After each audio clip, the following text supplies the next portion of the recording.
Hi, everybody. My name's Nancy Moore. I'm the Director of Programs with Africa Fire Mission. We're really glad you've joined us today and are excited to present this training to you. We're going to jump right into training today.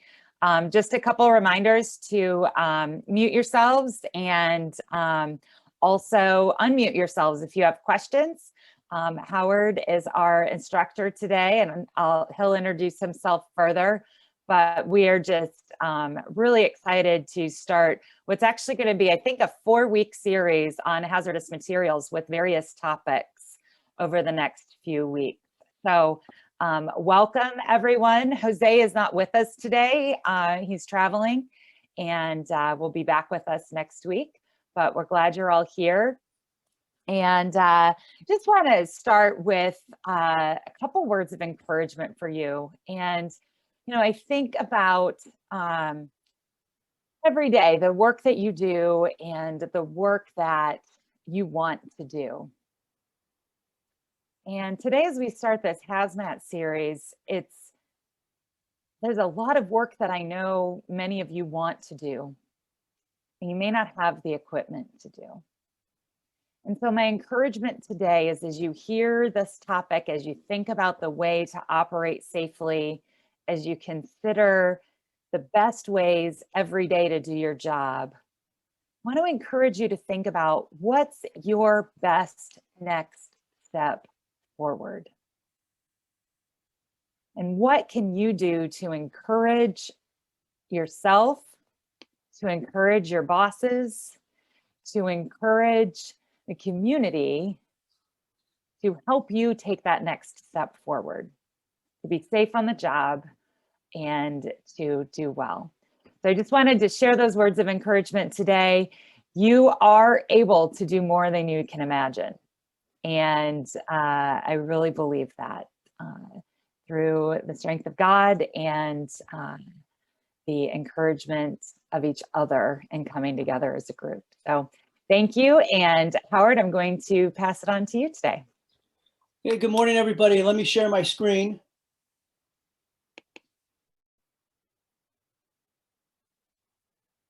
You can all see my screen, I hope, where it says virtual training for African firefighters. If you can't, let me know. Otherwise, I'm going to get started. So today's session, I guess I sort of say is that today's session is about something called the deadly twin toxins. I'll tell you, as we go through this, you'll understand why they're called the twin toxins and why they're also called deadly. Now, before I go any further, I want to jump in and I want to start by saying thank you. Thank you to the Africa Fire Mission for providing me with the opportunity to teach, which is something I love to do. And also thanking the Africa Fire Mission for connecting us together, African firefighters with firefighters in North America. I'm learning a lot from my interactions with you, and I hope I'm also sharing information of value with you all. And I want to thank all the firefighters who have come before me and who have taught me how to be a firefighter. I stand on their shoulders. So just a little bit about me. So I am, as of last February, up until last February, I was the deputy chief of the Bennington Fire Department. It's an all-volunteer department in Bennington, Vermont. And I retired in February. Retired just to step back into the role I originally started in the fire service which was the chaplain. So I'm the chaplain of the department, but I'm also the person responsible for community relations, community safety, and interfacing education with the town. I've been in the fire service for over 20 years. I started at the very bottom and worked my way up. You can see from my bio some of my other experiences. Professionally, I am also a rabbi, which is kind of the equivalent of a pastor or minister in the Christian world. So these are pictures of me, just to see you can see what I look like at different stages of my life. And now let me jump in. So twin toxins, the dangers of smoke. The subtitle of today's workshop is Howard is going to scare the living blank out of you with this training. And if I don't, I will have failed in conveying to you the seriousness of these toxic twins. So here's what we're going to do today. We're going to learn about something called hydrogen cyanide. It's HCN, and carbon monoxide, or CO, why they're dangerous, why they're together are very deadly, why you need to be concerned about them, what produces HCN and carbon monoxide, how you can protect yourself from these deadly chemicals, what to do if you're exposed to them. And I also want to say that this is probably new information to you.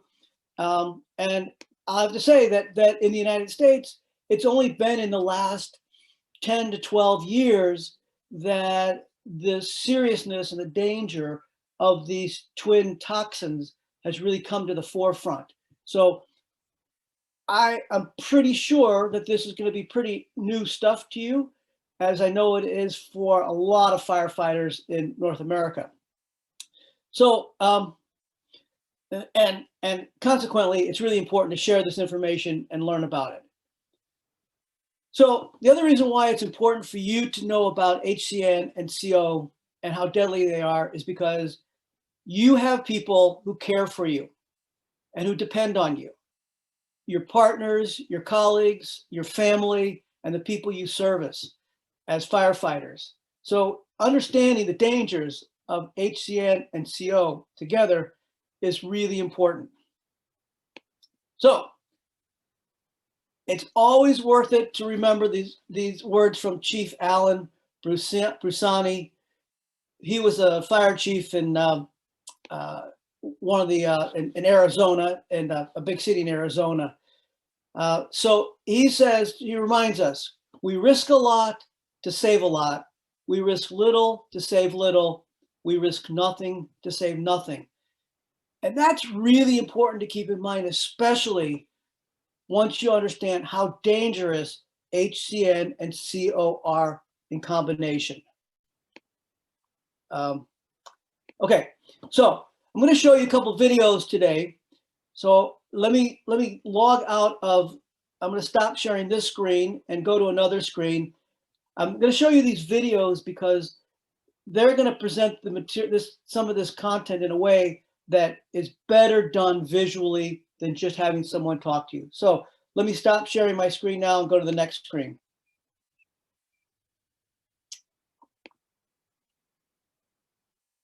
Okay.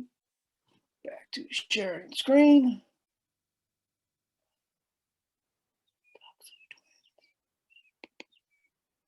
This one. Okay, this is about 3.5 minutes long.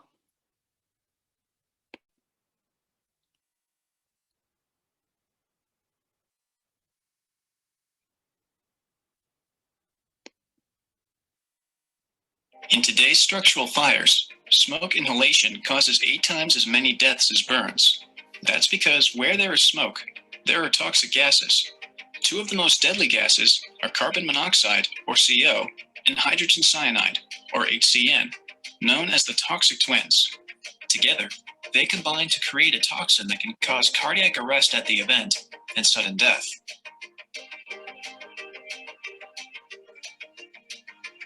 The composition of smoke has changed drastically over the years. In 1950, home furnishings were natural products such as cotton, wool, or wood, and they burned at 8,000 BTUs per pound. Today, typical home furnishings are made of synthetic materials that burn at 12,000 to 18,000 BTU per pound. Today's fires also burn 2 to 3 times faster, which speeds the release of toxic gases. In the 1970s, the fire service began to recognize the danger of inhaling toxic gases from smoke. Soon after, investigators became aware of the danger of toxic gases found during overhaul. And now, the industry is learning about the long-term health dangers. While the threat of carbon monoxide has been known for years, the dangers of HCN have only come to light within the last 10 years. Here are some facts about HCN. hydrogen cyanide can be up to 33 to 35 times deadlier than CO2. The concentration of HCN in normal structural fires is 200 parts per million, which is lethal in 10 minutes. HCN can enter the body by absorption, inhalation, or ingestion, and targets the heart and brain. It can cause heart attacks and cardiac arrest, and can hamper resuscitation. HCN can also cause bizarre and irrational behavior and hamper rescue and self-rescue. To recognize potential HCN poisoning, watch for these symptoms: lethargy, weakness, shortness of breath, chest tightening, headache, drowsiness, disorientation, and possibly bizarre behavior, cardiac issues, possibly bright red skin, soot or burns around the mouth and nose, coughing up carbonaceous mucus. And some people have reported that the victim's breath smells like almond extract. If cyanide poisoning is known or suspected, some practitioners recommend that a cyano-kit be administered immediately. The good news is that there are things you can do to protect yourself. First, wear your PPE. Second, always monitor toxic gases. We'll talk more about this in a minute. Third, keep your SCBA on until air is safe to breathe and make SCBA available to drivers and operators. Fourth, shower within an hour to reduce exposure to toxicants and avoid the spread of toxicants from the skin and hair. Fifth, decontaminate PPE according to Fire and Emergency Training Institute guidelines. Sixth, watch out for symptoms in fellow firefighters, both at the fire scene and back at the station. Finally, start a training program at your station focusing on the hazards of hydrogen cyanide. It is now possible to measure the environment for the toxic twins.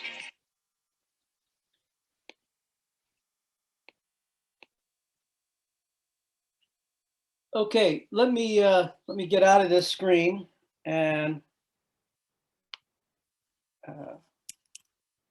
here we go,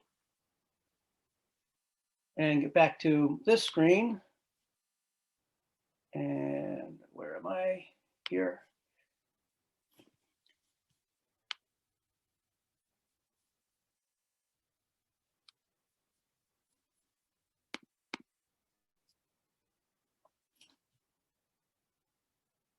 Oh, well, I think I'm sharing the wrong screen. Do you see the screen now that says has the picture on it? Somebody give me a thumbs up if you can see it. Yes, we do. Okay, good. All right, great. So carbon monoxide, CO, and hydrogen cyanide, HCN, combine to form a really deadly toxic substance that can kill us pretty quickly, like within 10 minutes. We can absorb it through our skin. We can inhale it. We can ingest it. What else? We can inhale it, we can ingest it, and then we can absorb it through our skin. So it can get into us in every possible way. So did you catch in the very beginning what produces hydrogen cyanide and carbon monoxide? Smoke. Smoke is what produces it. Any smoke, whether it's from a candle or a burning building, it doesn't matter. Smoke is what's in smoke is, among other things, and what we're concerned about right now is hydrogen cyanide and carbon monoxide. So here's a test question for you. Your life depends on knowing the correct answer to this question. What is the most dangerous thing about firefighting? I'm not gonna go jumping back and forth to the chat because it's too much to go back and forth, but the answer is smoke. All smoke is on burned fuel. It should have been burned. I got a typo in there. And all smoke contains hydrogen cyanide. Therefore, all smoke is potentially deadly. If not immediately, then over time. I cannot emphasize that enough. All smoke contains hydrogen cyanide, and all smoke is potentially deadly. If not immediately, then over time. So you respond to a fire, fire is dangerous. Obviously, fire burns, fire is scary, but the smoke is what should really be scaring you, because that's what it washes over us. We can be standing distances, many meters away from the actual heat of the fire, but the smoke is rolling over us. It's getting on our clothes. We're breathing it in. That's what leads to most of the deaths in the fire service in this country. So let's talk a little bit about smoke. Smoke is not just vapor or stuff in the air. It's particulates. It's dust. It's soot. It's containing all the on-burn elements from that fire. So a fire that burns absolutely clean is not going to produce smoke. But as you all know, when you go to a structure fire, it's not burning clean. There's black smoke, brown smoke, white smoke, smoke with different colors in it, smoke full with flames in it. It's not going to burn clean because the way air is mixing with the flames, it's just going to be a mess. So you've got all kinds of stuff in it. You've got all kinds of chemicals. You got hydrochloric acid, sulfur dioxide, oxides of nitrogen, ammonia. You have carbon dioxide, hydrogen cyanide, carbon monoxide, hydrogen sulfide. And this is only the tip of the iceberg of the harmful chemicals in smoke. I hope I'm making the message clear.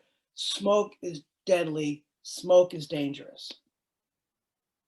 So hydrogen cyanide is, as I said, is produced by an incomplete combustion. Now, if you see in this circle here, I'm pointing to it, and it says HCN, but then that's the code for hydrogen cyanide. And this number 25, this is a hydrogen cyanide meter. Now, unfortunately, the only way that you can measure hydrogen cyanide is by having this hydrogen cyanide meter. And I have to tell you, my department got one for the first time about 6 years ago. So I was at a training on this very topic, and I'm listening to this guy going on, and I'm like, oh my gosh, I cannot believe that we do not have a hydrogen cyanide meter. So I'm texting my chief at the time and saying, dude, we got to get these things. This is serious. But we finally have one. I have to say that not very many guys in the department have taken it seriously under their, into their practice. I was pretty much the only one who said, pull out the hydrogen cyanide meter and let's measure it. But that 25 that it's reading there, that over time could and would likely kill you. I'm going to show you how it works as we move on. And by the way, look how far he is away from where the source of the smoke. This is like a trash bin, and he's a pretty safe distance away. He's at a distance that you would probably, keep your civilians at, while you're working on that. But that's still dangerous. That's not reading the hydrogen cyanide at the fire scene.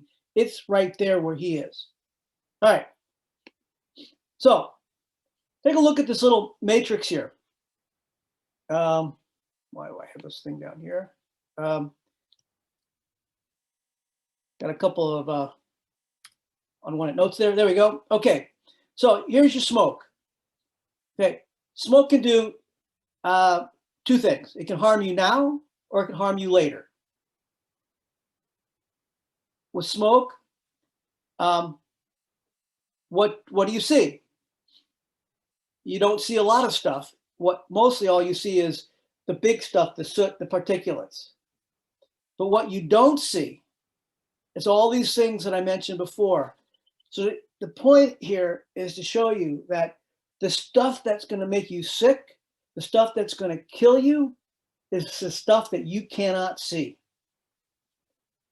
And by the way, what is it that kills people in house fires? There's civilians who are caught in a residential fire or in a structure building. It's rarely the fire per se that kills people. It's the smoke. Once you start inhaling the smoke with all these chemicals in it, particularly the hydrogen cyanide and the carbon monoxide, it overwhelms you, and pretty soon you're knocked out. So the smoke is what kills us, and smoke is what we need to be concerned about. This graphic was in the video, and it just lists some of the many symptoms that are associated with hydrogen cyanide and carbon monoxide poisoning. By the way, just to make sure you understand, hydrogen cyanide, that's the same cyanide that's really deadly. You know, that we hear that's been used in all kinds of other situations as poisons and war situations and so forth. So just take a look at all these different symptoms. You know, a lot of these symptoms are connected to other conditions also. You're working really hard on a fire scene. You might start to feel a little bit lazy. You might start to feel weak. You might be short of breath. All those are perfectly normal, perfectly common, symptoms. But they could also be the various symptoms of hydrogen cyanide, carbon monoxide poisoning. All right. So where there is smoke, that's a threat. Obviously, when you first arrive at the scene and the building is blowing full of all kinds of smoke, that's an obvious situation. But where else is smoke going to be a problem? Well, wherever you set up your incident command. If you're downwind, the smoke's going to blow over you. It could be a problem, or the winds can shift. So wherever you are, the smoke could be a problem. You're a pump operator. Your apparatus is fairly close to the scene. You're operating the pump. Suddenly the winds shift, and now you're covered in smoke. You're at risk. Any exterior operations, going up on the roof to open it up, going around looking for an extra egress or entrance, anywhere, if you're a utility worker and you're going there to shut off the power, anywhere that smoke can go, smoke can be a danger or a threat to you. And by the way, the fire's all knocked out, and now you're going back in looking for hot spots. So you're doing the overhaul. Well, hydrogen cyanide and the carbon monoxide, they're still in the air. There might not be any smoke, but they're there. They could be on the surfaces of things. So when you touch the surface, you can be absorbing it and taking it in. So on a fire scene, there's the potential. There will be hydrogen cyanide and carbon monoxide. So how does it kill us? What does it do to us? For this, I'm going to show you another video. So hold on a second. This one's a little bit longer, and it's going to show you how hydrogen cyanide and carbon monoxide affect us.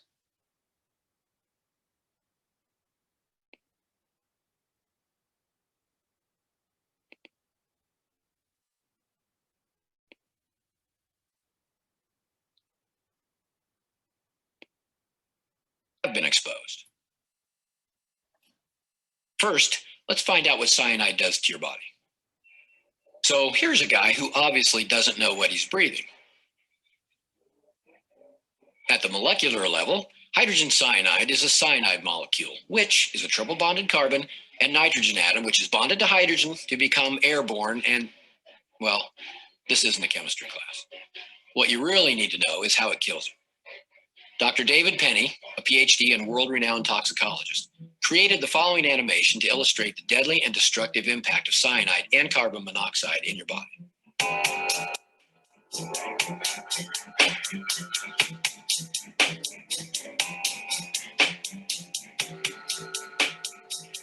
Red blood cells pick up oxygen from the lungs and carry it throughout your body in the blood. Each red blood cell has a certain number of seats, if you will, and each seat can carry one molecule of oxygen. The entire body is supplied with oxygen in this way. As the red blood cells travel through the capillaries, they release their oxygen into the surrounding cells of the various organs and tissues. Each cell converts oxygen into the energy it needs to properly function. When cyanide and carbon monoxide enter the bloodstream, a devastating chain of events begins. Cyanide directly impacts the cells by disabling their ability to convert oxygen into usable energy. When the cells are starved of oxygen, no energy is created and the cells begin to die. Even though oxygen reaches the cell, cyanide has disabled the cell's ability to use it. The brain cannot function without a constant supply of oxygen. When this occurs, a person may experience disorientation and confusion. If enough brain tissue is affected, a loss of consciousness occurs. So here's lesson 1. Cyanide disables the body's ability to use oxygen, which is not a good thing. At this point, the brain and body have been attacked by cyanide, causing the inability to think and move. Now let's add carbon monoxide. We call hydrogen cyanide combined with carbon monoxide the toxic twins because they work together synergistically to hurt you. Again, red blood cells have a limited number of seats to transport oxygen, and carbon monoxide starts competing for those seats. In fact, the red blood cells prefer to hold carbon monoxide, about 250 times more than oxygen. Carbon monoxide then replaces oxygen in the bloodstream. Cyanide, unchallenged by oxygen, continues to invade the cells. Within a few seconds, the toxic effects worsen, and the body begins to shut down, ultimately resulting in a loss of consciousness. Even with exposure to clean air, the body is now filled with toxins that will continue to prevent oxygen from reaching the brain, heart, and the rest of the body. In this scenario of acute incapacitating exposure, the physical condition deteriorates into cardiac arrest. Exposure to carbon monoxide and cyanide will present several signs and symptoms, and it can be very difficult to distinguish between the two. This is because both poisons prevent the body from using oxygen, each in its own unique way. Both poisons can cause confusion, nausea, impaired judgment, loss of consciousness, low blood pressure, seizures, and death. Cyanide exposures can cause rapid breathing initially, then difficult or very slow breathing with progressive exposure, slow or fast heartbeat, giddiness, sweating, and unresponsive pupils. Rapid breathing and sweating are part of the job. If you suspect a smoke-related cyanide exposure has occurred, you have to make a judgment call based on your level of physical activity. Unresponsive pupils and giddiness are good indicators of an acute cyanide exposure. A significant concentrated exposure can quickly result in unconsciousness, convulsions, and death. If you or someone you are working with experiences any of these symptoms, seek medical attention immediately. In some cases, blood samples might need to be drawn to assess the levels of cyanide and/or carbon monoxide in the body. In some cases, treatment may also be required. Lesson 2. Think about it this way. Cyanide kills your organs, carbon monoxide kills your blood, and this process can happen in a matter of seconds.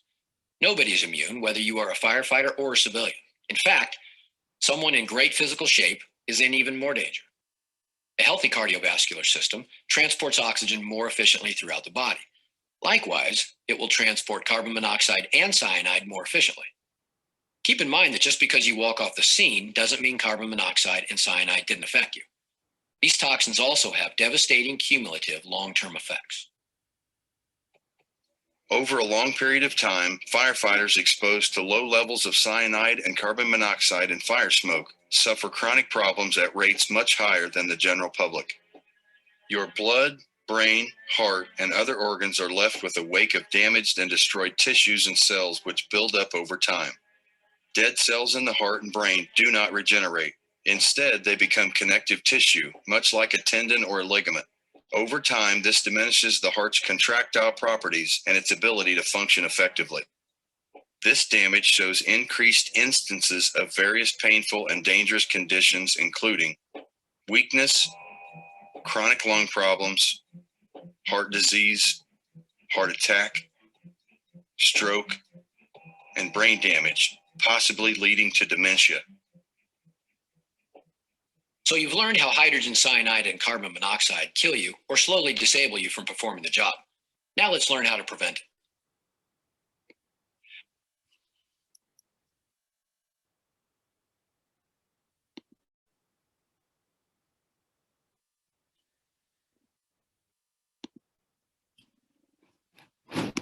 All right, let me come back to my screen. And so once again, as those of you who've done other workshops with me know, I like to repeat myself, especially on the points that I think really need to be hammered home. Carbon monoxide and hydrogen cyanide are deadly individually, and in combined even more so. And they are always present at a fire because they're always present in smoke. So smoke is our biggest threat at a fire scene. And as an aside, I think you all know, I mean, I don't know how it is in each of your districts, your fire districts, your countries, but here we're required to have smoke detectors in homes. We can't sell a house without having smoke detectors in there. We can't rent a place without them having smoke detectors.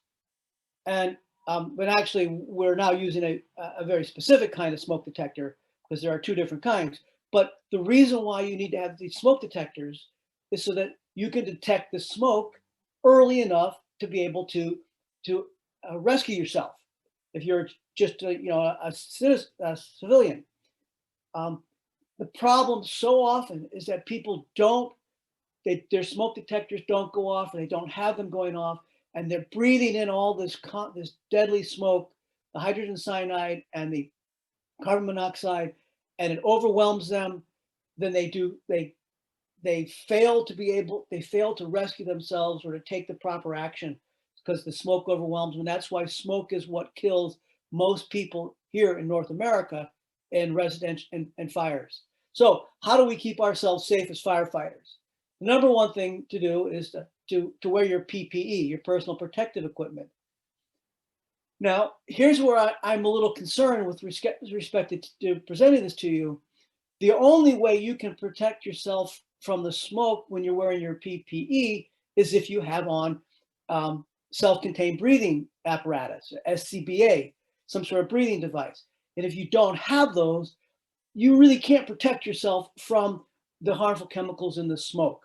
So let's just assume, for the sake of argument right now, that you all have access to SCBAs when you're on the fire ground. So you need to keep them on.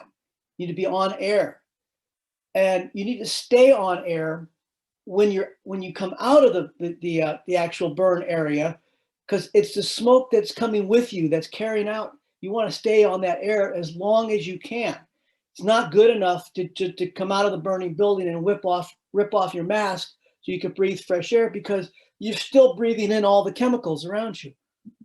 So you want to keep that your breathing apparatus on as long as you can.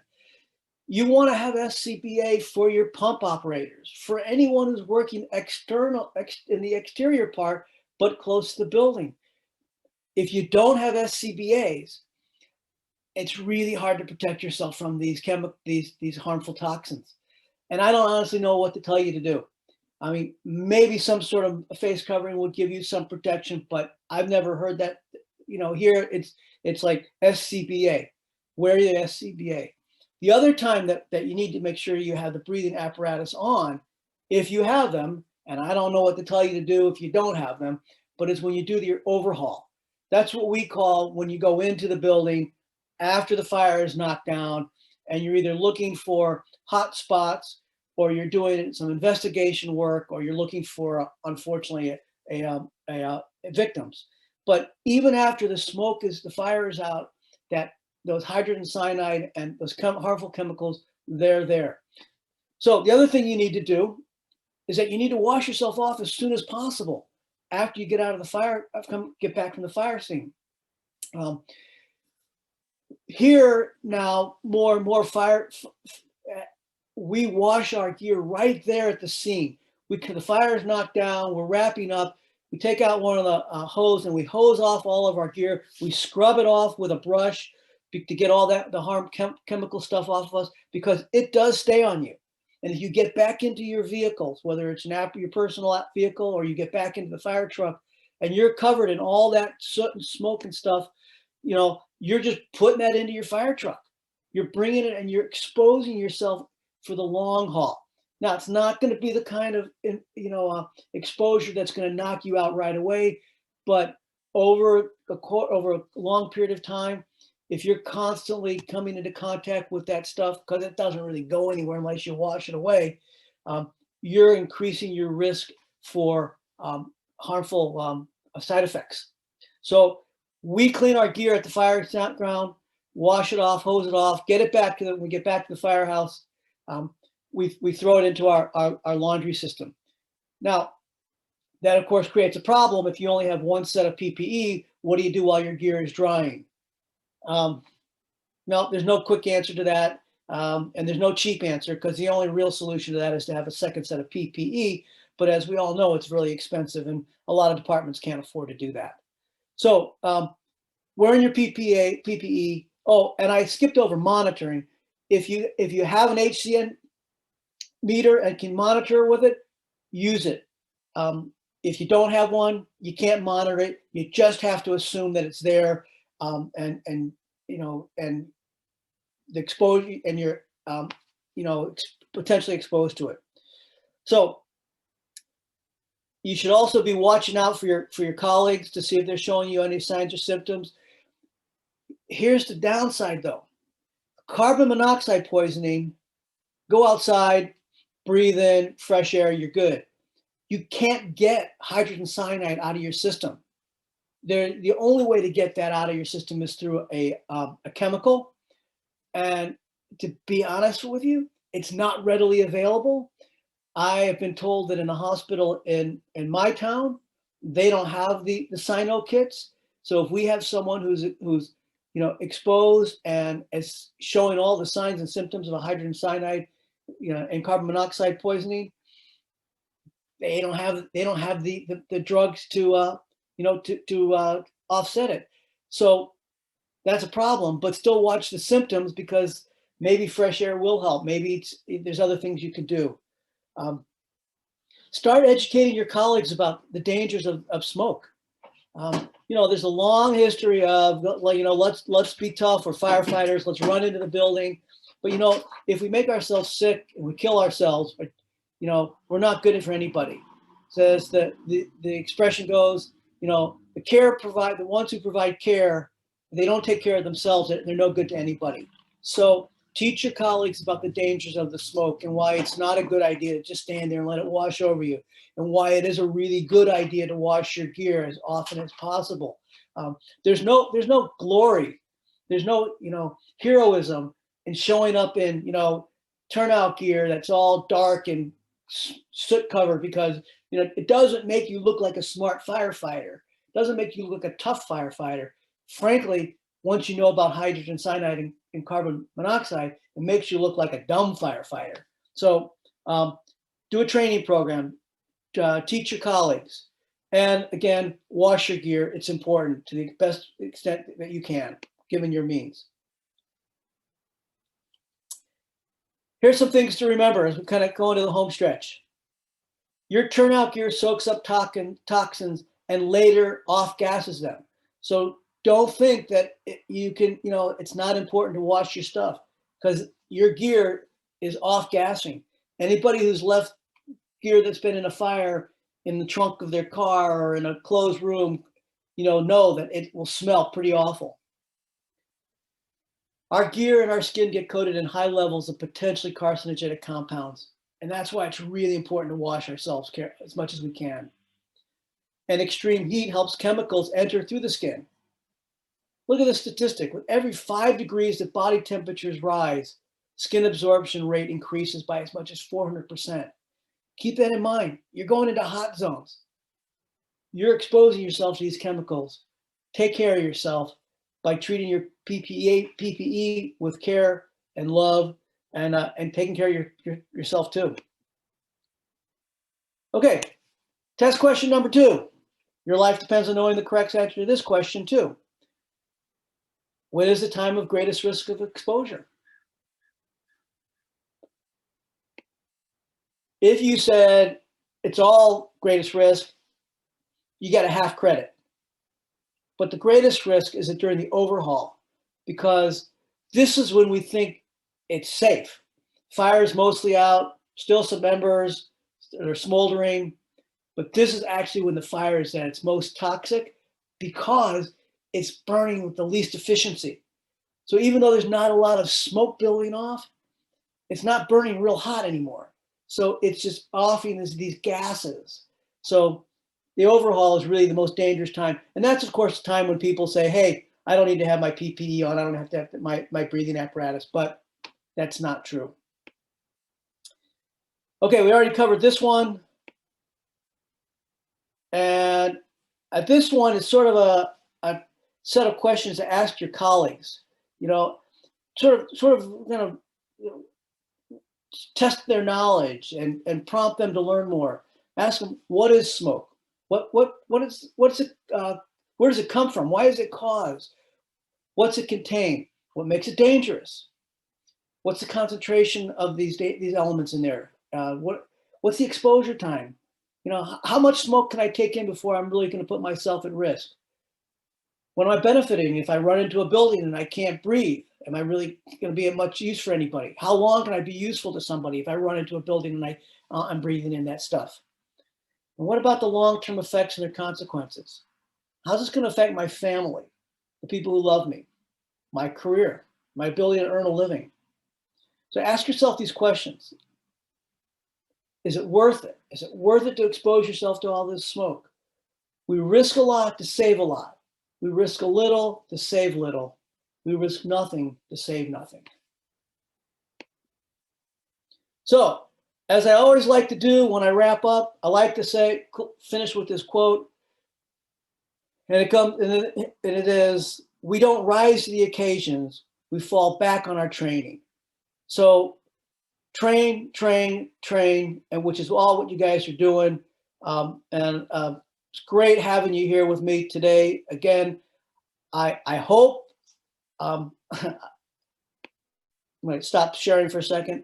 I hope I have impressed upon you the seriousness and the danger of smoke and why you need to take precautions around it, using the best you can. Why I recommend that you advocate like crazy to make sure that there's plenty of air packs for everybody to use, that you discourage people from being macho and saying, oh, I don't need to use it, you take it, I'll be okay. And I hope that this impresses upon you the dangers of smoke, and why that's really what it is about smoke that's so dangerous to us. And on that note, I think I will wrap up and see if there's any questions or comments that people want to share. And leave it at that. This will be the links to these YouTube presentations will be available. So if you want to be able to show them to your colleagues, you'll have access to them. And plus, this will be recorded, and so they'll be there as well. So I guess I should say in conclusion, I forgot to really mention him by name, but I want to thank Roger Audette. He's the retired fire chief from in Maine, whose workshop I attended that taught me a lot about this stuff. And he presented this in a 3-hour workshop. Of course, I've condensed it down to just an hour, but I am very grateful to him for having brought me this to my attention. And I consider it sort of a sacred duty to share this information with all of you. So Nancy's back. If there's any questions, I'll answer if I can, or if there's any comments, I'll receive it. I'll respond if I'm also able to. So. Thank you, Howard. And thanks everybody for attending today. We'll open it up for questions here, but I just want to thank you all for your participation. And if you do have questions, please feel free to put them in the chat. Next week, we will continue our discussion about hazardous materials with another instructor, and Howard will actually be producing next week. So I'm very grateful for that as well. And so we'll see you all next week, but if you'd like to stick around for some questions, the floor is open.